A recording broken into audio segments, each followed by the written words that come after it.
Hello, Jang here from jangbricks.com with a look at a summer 2014 LEGO Legends of Chima buildable action figure. This is Chi Mungus. The set comes with 64 pieces. Mungus is a mammoth, right?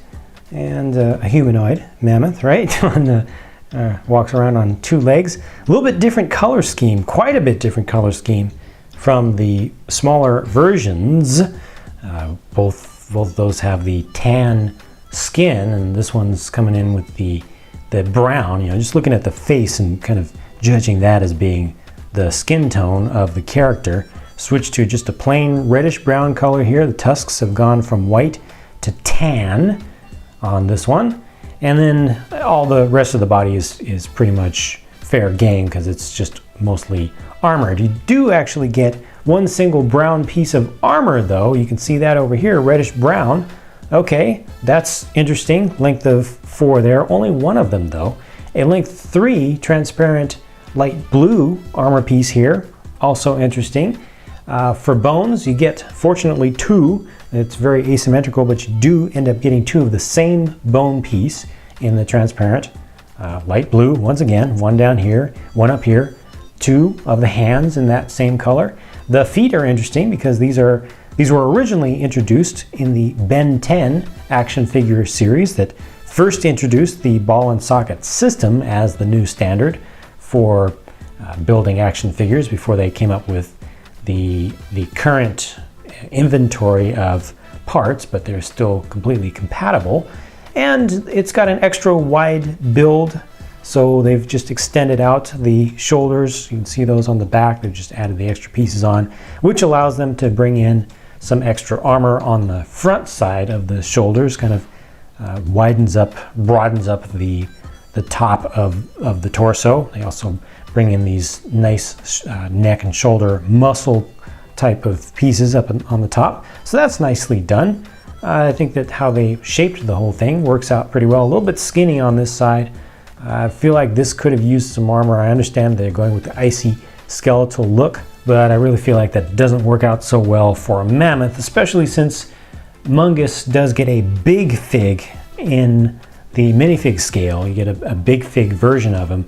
So for him to end up being so small in the chi'd up form, you know, full chi spirit form, if you will, is a little bit, more than a little bit odd for me. This one does have at least a very good weapon, a nice hand-to-hand weapon with this just huge hammer style thing with the frost ends on it. That's nicely done. You can spin this around. You can see you can change the angles of it however you want. These ends can also be spun around so you can get a little bit of action out of that. You can also kind of roll over things with that. Not all that easy to pose the whole thing with the weapon to actually move it around and get different sorts of ready to strike sort of poses. Easiest thing to do is detach it from one of the hands and then try to set up your pose however you want it. Then if you can find a way to reattach the hand, the hand from the opposite side, then good on you. But a lot of things actually aren't going to work all that well as far as poses are concerned beyond this pretty straightforward angle right here, because it's got short joints. It's got some of the shorter joints used for the arms, upper arms. You got the armor kind of in the way. You got this front armor, which looks nice, but that kind of limits the range of motion on this. So you really want to take a hammer like this and raise it up.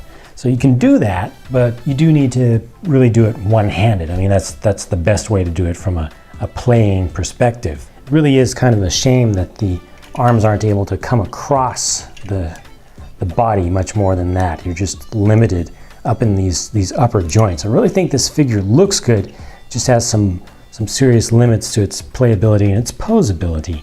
It's interesting what they've done with the head. You see, they went for the buildable articulating trunk, and in the process they gave us the newer design of plain socket piece in just a reddish brown here.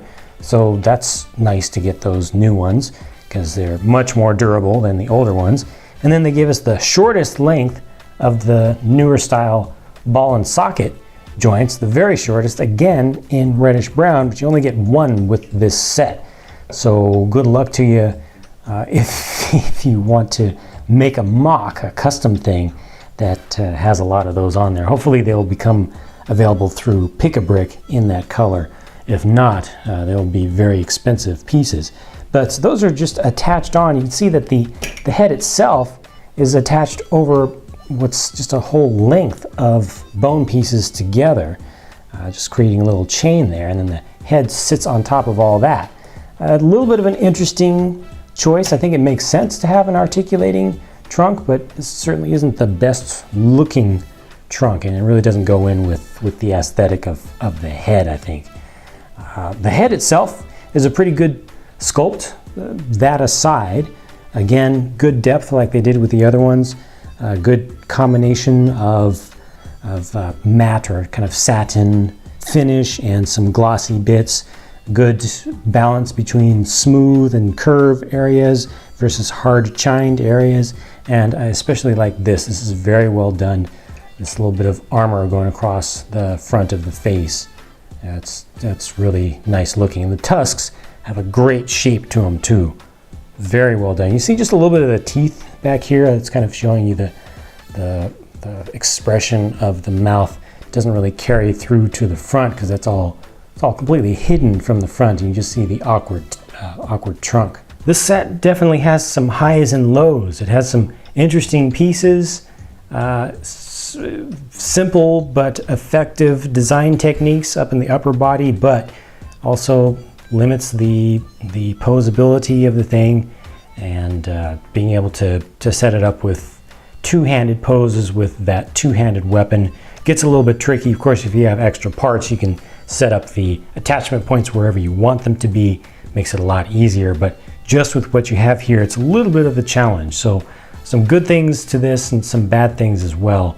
A little bit tough for me to really judge this overall, because I'm looking at it from the parts perspective as much as the playability. I think on the playability side, I think kids should just always keep the hammer out, just go at it single-handed, and then I think it becomes much better. The character has pretty good coverage from the back and pretty good shapes to the body. I just wish that this had been the big one, that this had been the most massive of the three from the ice side here. It just would have made more sense. So those are my conflicted views about this thing. Please feel free to share your thoughts, whether you have some conflicts as well, or if you're just 100% in support of the figure, or you 100% dislike it. Whatever your thoughts are, please share them up with the rest of the community by just posting a little comment. It can be small or it can be long and detailed. That's up to you, but your feedback is appreciated.